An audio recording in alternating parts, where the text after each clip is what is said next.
পাঁচ ওয়াক্ত নামাজের জন্য মুয়াজ্জিন আপনাকে ডাকে, কিন্তু ভোর রাতে দোয়া কবুলের জন্য স্বয়ং আল্লাহ আপনাকে ডাকে। ভোর রাতের দোয়ার প্রভাব এত বেশি, তাহাজ্জুদের সময়ের দোয়া এত গুরুত্বপূর্ণ যে এই এক দোয়া আমার জীবনকে আমূল পরিবর্তন করে দিয়েছে।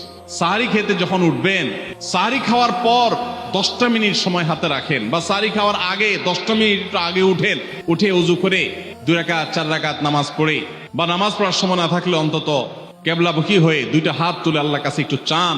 নবীজি সাল্লাল্লাহু আলাইহি সাল্লাম বলেছেন, রাতের শেষ প্রহর যখন হয়, দুনিয়ার আসমানে নেমে এসে আল্লাহ বান্দাদেরকে ডেকে ডেকে তাদের প্রত্যেকটা চাওয়া পূরণ করে দেন। এই জন্য ভাইরা, রমজান মাসে সাহরির সময় দোয়া কবুল হয়।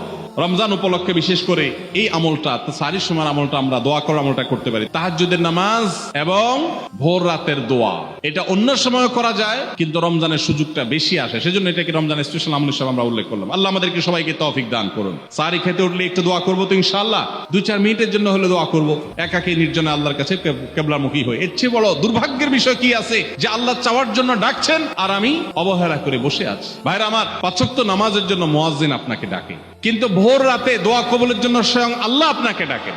অতএব সাহরি খেতে উঠলে ভোর রাতে সাহরির সময় একটু দোয়া করবো তো ইনশাআল্লাহ।